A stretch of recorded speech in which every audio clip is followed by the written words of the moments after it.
اچھا حضرت، پہلا سوال تو یہ ہے کہ ہمارے ہاں جب یہ سوال کیا جاتا ہے کہ آیا کسی صوفی کے بارے میں کسی اہل روحانیت کے حوالے سے کوئی روحانی اسکالر ہو تو ان کے حوالے سے یہ کہا جاتا ہے کہ نہیں جناب بڑے صوفی باصفا ہیں، روحانیت کے بڑے اعلیٰ درجے پر فائز ہیں، یا یہ تصور بھی سامنے آتا ہے کہ وہ صوفی ہیں، ان کا روحانیت سے کوئی تعلق نہیں، یا تو پھر ایک وہ روحانی ایک معالج ہیں، روحانی اسکالر ہیں، صوفی نہیں ہے، تصوف سے کوئی ان کا تعلق نہیں.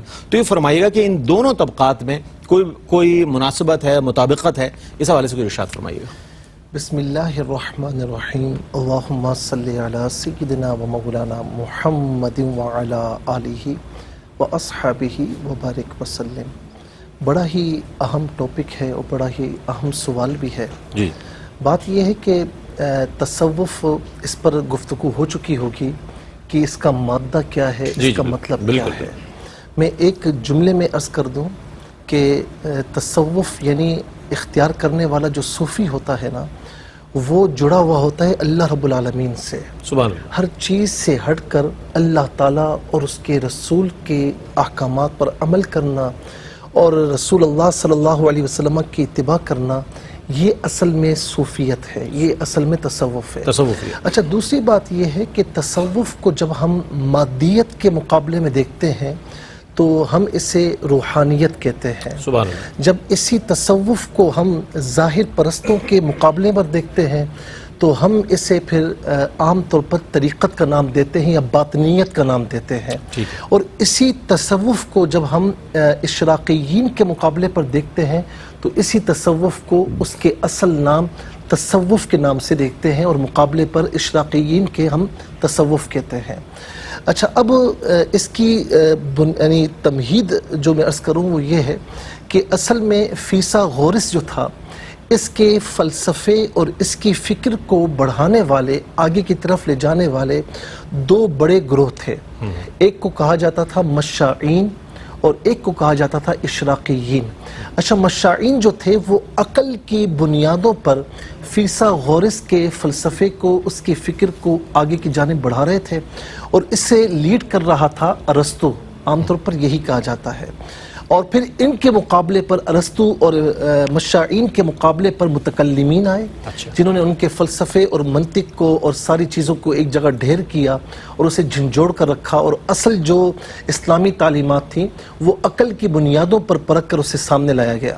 اچھا، اب دوسرا جو گروہ تھا اشراقیین، یہ عام طور پر عقل کی بنیادوں پر نہیں بلکہ یہ مشاہدات کی بنیادوں پر فیثاغورس کے فلسفے کو، اس کی فکر کو آگے کی جانب بڑھا رہے تھے. اور ان کے مقابلے پر اہل تصوف آئے، ان کے مقابلے پر اہل تصوف آئے، اور جیسے کہ ابن عربی رحمۃ اللہ تعالی علیہ اور وغیرہم، ان کے علاوہ اور بھی ہیں کہ جو تصوف لے کر آئے.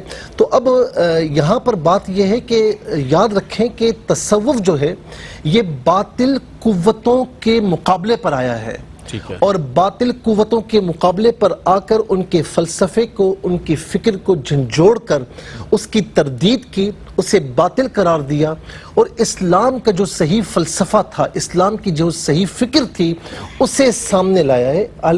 جو تصوف ہے اسے ہم یہی کہیں گے. اچھا، اب یہ بھی کہا جاتا ہے کہ تصوف جو ہے یعنی شریعت کے مقابلے پر ہے، تو ایسا بالکل نہیں ہے. بعض جہال نے یہ کہا کہ یہ شریعت کے مقابلے پر نہیں. شریعت اور طریقت یعنی تصوف جو ہے، یوں سمجھ لیں کہ یہ ایک ہی سکے کے دو رخ ہیں. شریعت کا اطلاق تطلق علی الظاہر اور طریقت کا اطلاق تطلق علی الباطن. سکہ ایک ہی ہے. خود خواجہ صاحب رحمۃ اللہ تعالی علیہ نے فرمایا کہ شریعت دریا ہے اور طریقت اس سے بہنے والی ایک نہر ہے. تو یہ نہیں ہو سکتا کہ آپ شریعت کو چھوڑ کر طریقت اختیار کریں یا طریقت کو چھوڑ کر شریعت اختیار کریں، یہ نہیں ہو سکتا. ہما متلازمان، یہ دونوں کے دونوں لازم و ملزوم ہیں. تو یہ بات یاد رکھیں کہ تصوف باطل کے مقابلے پر آیا ہے، تصوف شریعت کے مقابلے پر نہیں آیا. کیا بہت عمدہ انداز، بڑے اچھے انداز میں بیان فرمایا اور ہمارے سوال کو بہت اچھے طریقے سے ڈسکرائب فرمایا اپنے جواب کے ساتھ مفتی محمد سہیل رضا امجدی صاحب نے.